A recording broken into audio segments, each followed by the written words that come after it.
A worker casually kicked down a few bricks, which happened to be seen by a girl delivering food. She rushed over and pushed away a man who was on his phone, just before the bricks hit her on the head. Fortunately, she was wearing a helmet, so she wasn't seriously hurt. Little did she know, the man she saved was actually a billionaire. She approached the man and asked if he was hurt, but he looked at her in shock, because she looked exactly like his sister. The girl, seeing his shocked expression, thought he was just scared from the incident. After regaining his composure, the man asked if she needed to go to the hospital. But the girl replied that she had trained in Iron Head Kung Fu, and that a few bricks were nothing.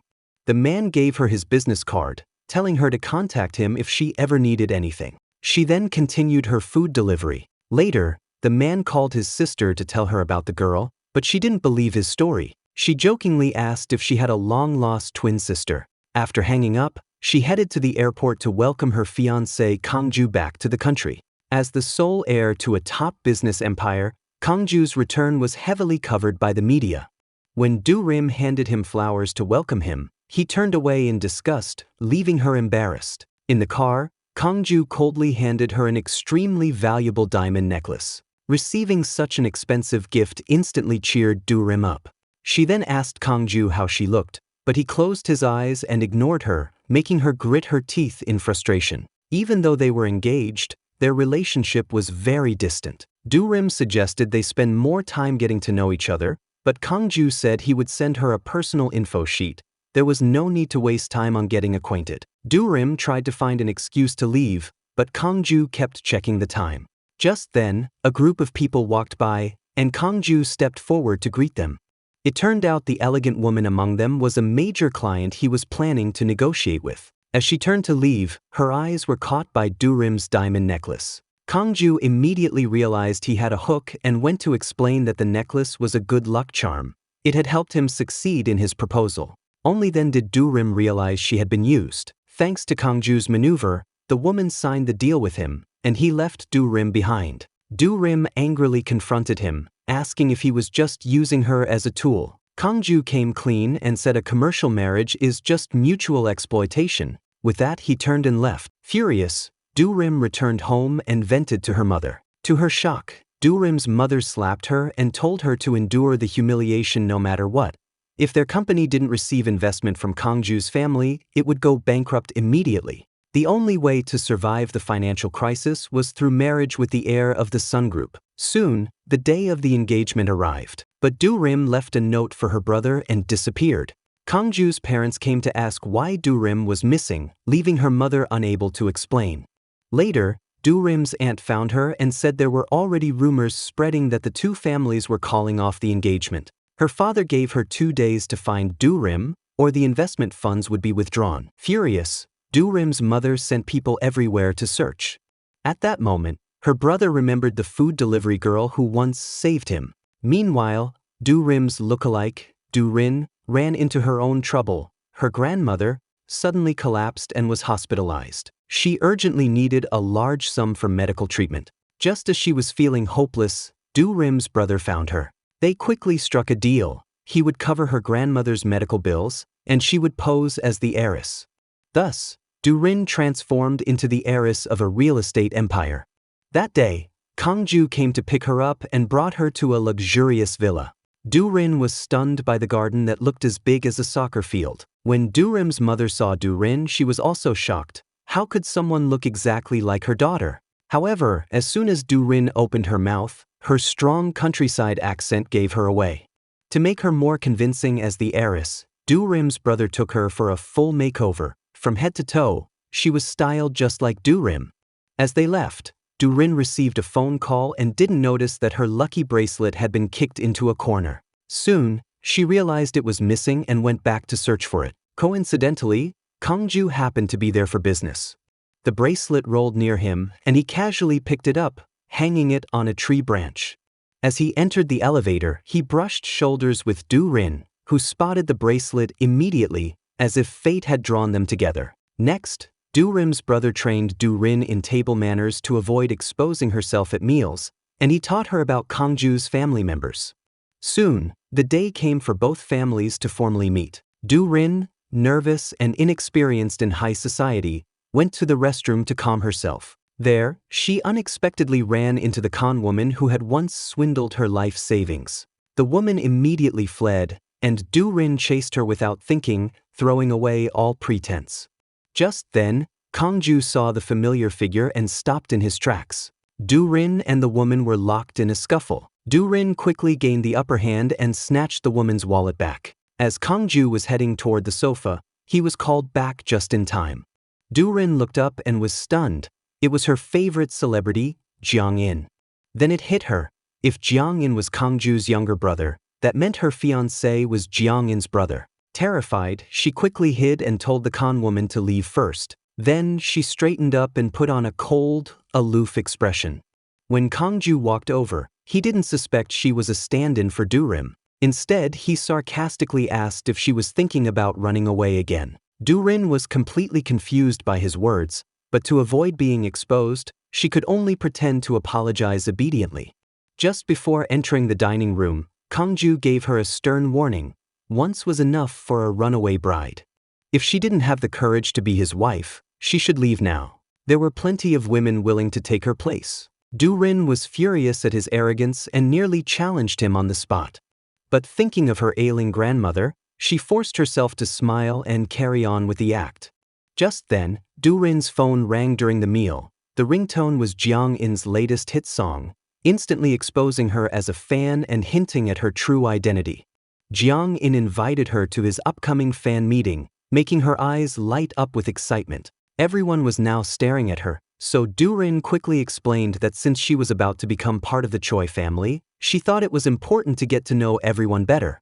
Mr. Choi, Kong-ju's father, was very pleased with her thoughtful attitude, while Kong-ju just looked speechless. Then a high-end dish was served, one that Do-rin had never seen before, and she didn't know how to start.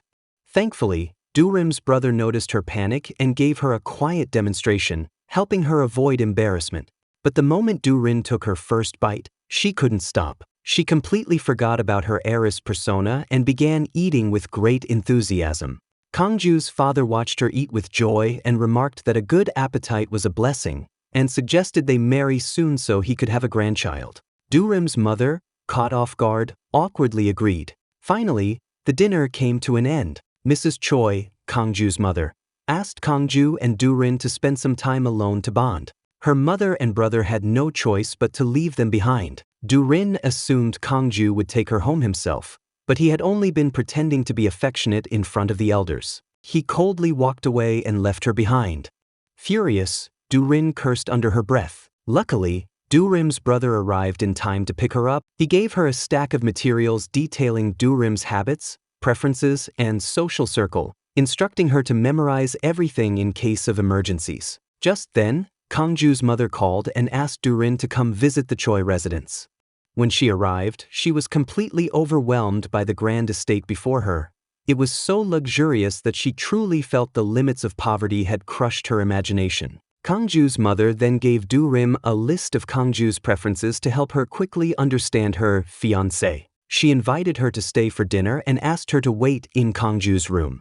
Once inside the lavish room, Do-rim couldn't contain her curiosity. Wearing her helmet, she began wildly dancing and goofing around. Suddenly, Kong-ju appeared at the door. He took off her helmet and mocked her, saying she pretended to be a graceful lady in public, but was really a tomboy behind closed doors. Do-rim, thoroughly embarrassed, tried to sneak away, but Kong-ju blocked her path and teased her further. Just as things got tense, Do-rim shoved him several feet away and raised her fist, warning him to behave if he didn't want to get hit. Kong-ju was completely stunned. Realizing she had exposed her true nature, Do-rim quickly switched back to her demure act and used the chance to slip out. Back home, her brother handed her the Choi family's ancestral memorial schedule and told her she needed to attend Kong-ju's grandfather's memorial as his fiancé.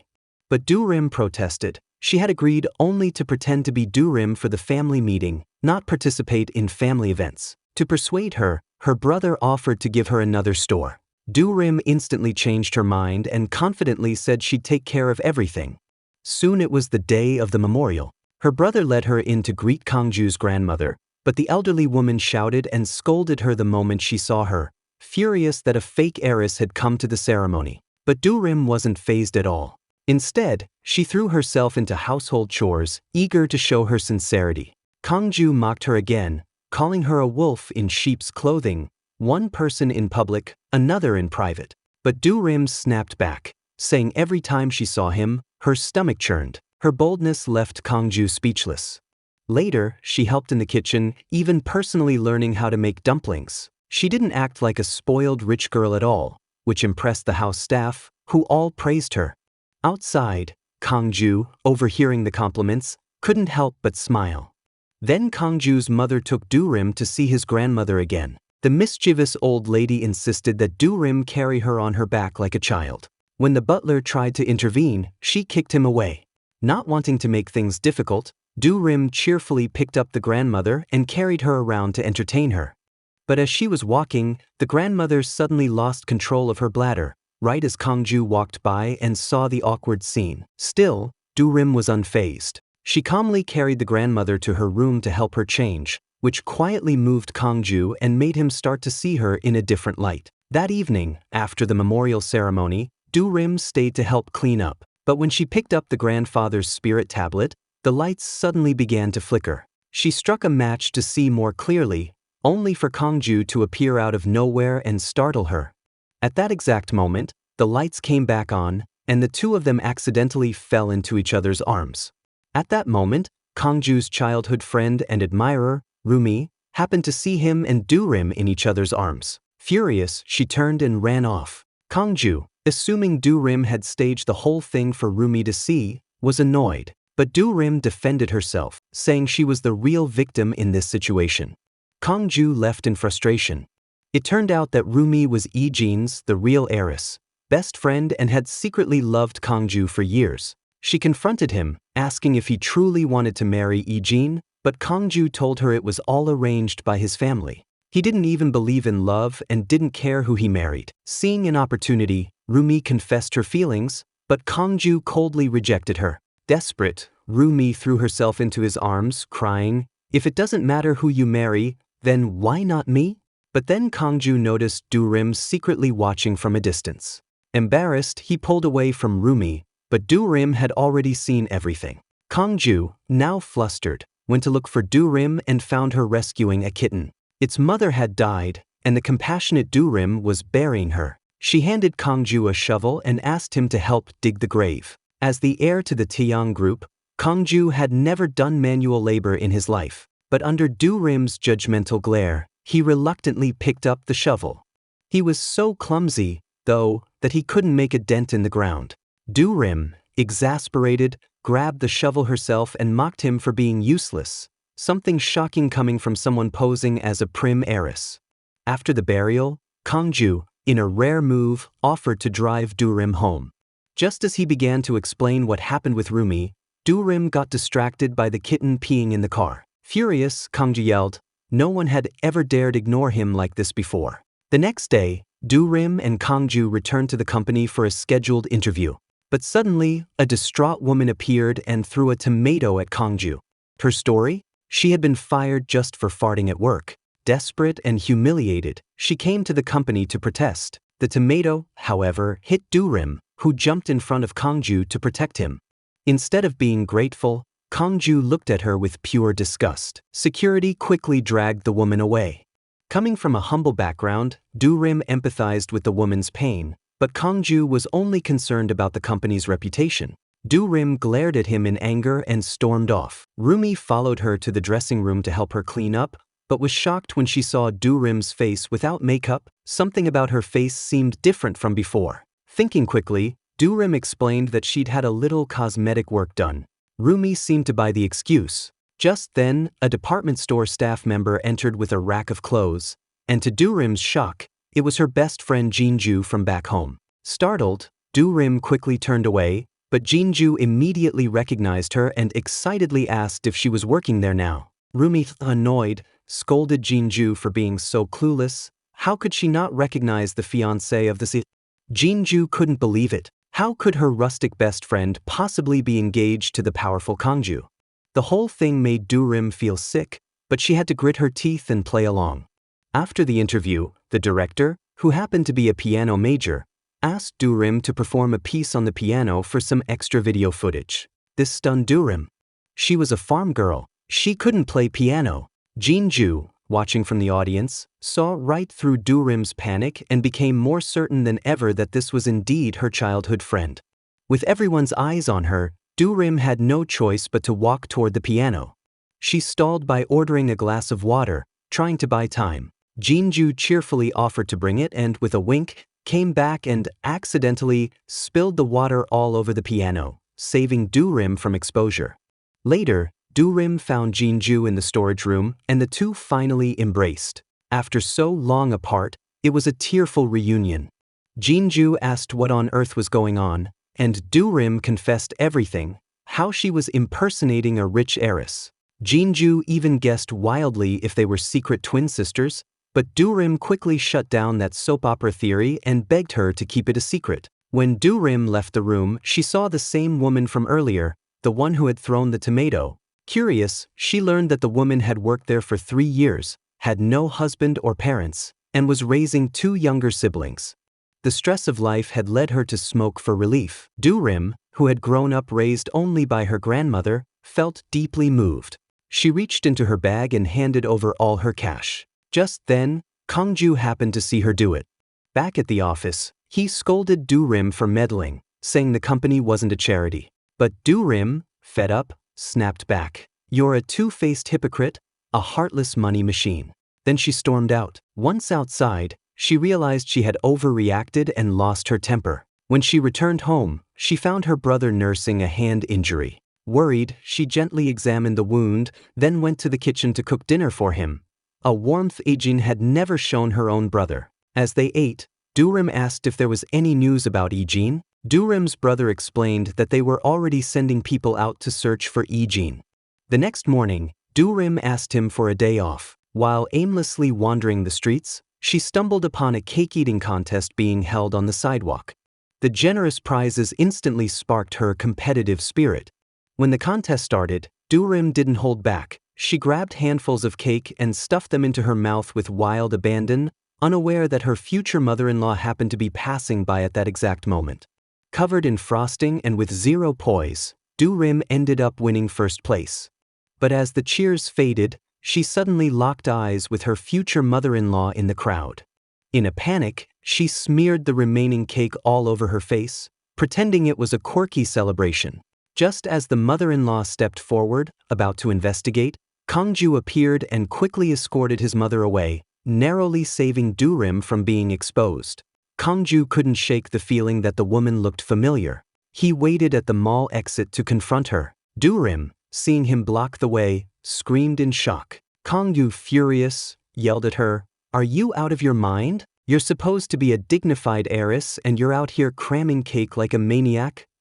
Feeling guilty, Durim explained that wedding pressure had been overwhelming and she just wanted to do something fun to let off steam. For the first time, she sincerely apologized. But Kongju, still annoyed, brushed her off and left with Rumi. On the way back, Kongju asked Rumi if it was normal for women to behave like this before marriage, one moment devouring cake, the next rescuing stray cats. But Rumi found it odd. She remembered Ijin hated sweets and was allergic to animal fur. Suspicion stirred in her heart. Trusting her instincts, Rumi went to question Jinju, asking if she knew the fiancé. Jinju quickly denied it, claiming it was just a case of mistaken identity. But her denial only made Rumi more certain something was wrong. Meanwhile, Durim returned home only to be scolded harshly by Ijin's mother. The cake-eating contest video had gone viral, and she screamed, "How will my daughter face society now?" She stormed into the room and demanded that Durim throw away her tacky clothes and that stray cat. "I won't let anyone disgrace my daughter's image." Durim, silently clutching the kitten, sat down in tears. Only her brother tried to defend her. But the mother turned on him, blaming him for failing to find Ijin. "If Ijin were your real sister," she snapped, "you'd have found her by now." The next day, Durim secretly sent the kitten to Jinju's place for safekeeping. Seeing her in low spirits, her brother took her to a Jangin concert to cheer her up. Meanwhile, Kongju, now highly suspicious, confronted Rumi, demanding to know why she had uploaded the cake-eating video online. Rumi confessed she just wanted to reclaim her place by Kangju's side. For the first time, Kangju felt truly disgusted by her, and he immediately fired her. He then learned that Du-rim had gone to the concert. Jangyan's concert had barely started when Kangju arrived alone, only to witness a warm moment between Du-rim and her brother. Watching them laugh, sharing snacks, and smiling so naturally, he couldn't help but feel a pang of jealousy. Especially when he saw the brother buy her a hot dog. Du-rim, who had never eaten one before, bit down awkwardly, nearly choking on it. And even Kangju, from a distance, cracked a reluctant smile. Unable to watch any more, Kangju stormed over and interrupted them, curtly telling Du-rim to come with him. She hesitated, but eventually followed him to the concert venue, only to spot her brother entering a few minutes later. Out of courtesy, she went to greet him briefly, but when she returned, the crowd was already buzzing. Caught in the chaos, Du-rim was shoved and tumbled to the ground with a sharp cry, alerting both Kangju and her brother. Without thinking, they both dashed toward her. This cold and distant CO, who usually detested crowds, actually endured the noise just to be near her. People kept bumping into her. Suddenly, an arm reached out, pulling her to safety. Du-rim thought it was her brother, but to her surprise, it was Kangju. Realizing they were still holding hands, Du-rim panicked and quickly yanked hers away. To Kangju, this felt like a typical hard-to-get move. He leaned in closer, only to be headbutted by Du-rim. He staggered back just in time for her brother to show up and defuse the awkward tension. Later, once things had calmed down, Du-rim couldn't contain her excitement when she saw her idol Jangyan perform, screaming and cheering until a single look from Kangju silenced her like a scolded puppy. After the concert, Jangyan introduced his cool brother and charming sister-in-law on stage. Fans went wild and began chanting, "Kiss." Under the pressure, Kangju reluctantly leaned in and gave Du-rim a staged kiss. His expression all business, hers a mix of disgust and disbelief. Back home, Kangju examined the bump on his forehead from her headbutt and stared at his handsome reflection in the mirror. "Is this woman brain damaged?" he muttered. The next day, Du-rim was summoned by her future mother-in-law. Knowing it had to do with the viral cake-eating video, she went all out to charm her, using her secret weapon, food. Her relentless efforts and delicious dishes successfully stuffed her mother-in-law's complaints. Surprisingly, her father-in-law was quite pleased. Instead of scolding her over the video, he chuckled and said, "A woman who can eat well will live well." Spotting a Go board nearby, Du-rim suggested a game of carom-style Go. Soon, the two were flicking pieces and smearing soot on each other's faces like kids. Her father-in-law, gleefully cheating with a grin, got caught, and Du-rim turned his face into a living painting. Their laughter eventually drew the mother-in-law's wrath, who scolded Du-rim for turning the old man into a flower-faced clown. But the father-in-law just laughed it off. He added that the house hadn't been this lively in years, and later, Du-rim caught her father-in-law still chuckling to himself, thinking about the game. Mother-in-law couldn't understand why Du-rim was so cheerful, while father-in-law appreciated her upbeat and warm personality. But mother-in-law predicted that Du-rim was just being immature, almost as though she was hiding some dark secret. Later, while chatting with the maid, Du-rim learned that when Kangju was young, he was very energetic and lively. But at the age of 8, he had been manipulated by his favorite tutor, leaving him with serious psychological scars. After escaping from the situation, he fell gravely ill. Elsewhere, Rumi had seen the video of Kangju and Du-rim kissing and, enraged, fainted from the shock. She later confronted her brother, accusing him of being heartless and blaming him for making Rumi work herself into exhaustion, which ultimately led to her fainting in the hospital. After hearing about this, Du-rim decided to show some kindness by making a pot of porridge for Rumi. However, Rumi coldly rejected her, throwing the food into the trash. Embarrassed, Du-rim left awkwardly. From Jinju, she learned that Rumi had orchestrated the video upload of the cake-eating contest as part of a scheme to sabotage Du-rim's relationship with Kangju and ruin their upcoming marriage. Du-rim, worried that if the wedding fell apart, it would also jeopardize the funds for her grandmother's medical treatment, made a firm decision to protect Du-rim's status as the future daughter-in-law of the Chui family. What she didn't know, however, was that Du-rim hadn't actually run away from home. This whole situation was part of a plot hatched by Du-rim's mother.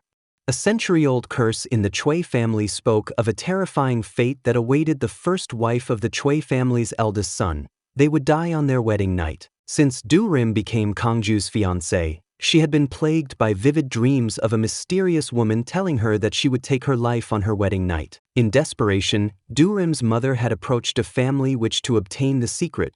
Greedy and cunning, the mother-daughter duo plotted to use Du Rim as a scapegoat, offering her up as a substitute for the curse while they continued to chase after the Chui family's wealth and power. This is the first phase of the series. Like and drop a heart if you want the part 2. See you next time.